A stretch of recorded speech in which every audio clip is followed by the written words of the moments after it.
It's understanding, how do you build a business? How do you get people Mhm. to work with you?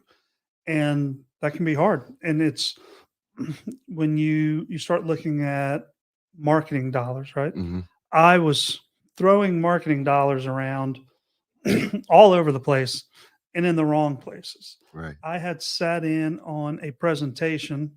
At the time, I worked for Coldwell Banker, Howard Perry, and Walston here in Raleigh. And when you join a big firm like that, and if you do want to be an independent agent and not work with a team, those big firms are excellent for first getting into the business because they Right. will give you excellent training.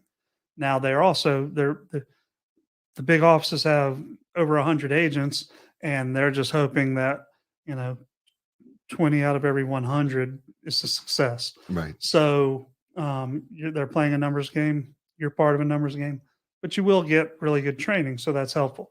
The training I got, we had this seminar with this woman that came in who was a successful broker in, I want to say like Winston-Salem or somewhere. And she did an annual, or not annual, a monthly movie night for like past clients. And she would do a secondary movie, So it's like it had just been in the theaters 4 months ago.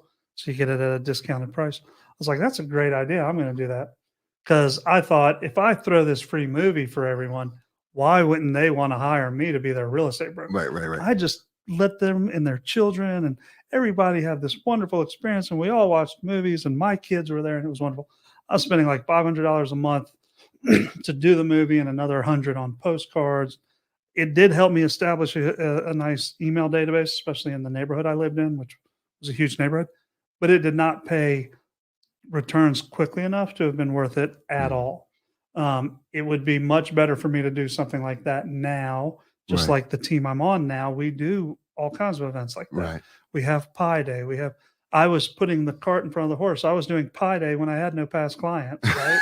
I'm thinking this movie is going to get me all these clients, and they're all just like, "You're a nice guy. Thanks for the movie." But my cousin Vinny is a real estate broker, and I don't really care that you just threw me a free movie, Right. or the person down the street or whatever. I did get a transaction or two from it. So at the end of the day, I kind of broke even on my expense. I did Right. that for almost a year. But when I look at my first year as an independent broker, that was an awful lot of time and money wasted. Mm. So those are the kinds of things I would have loved to have understood better when I first started out.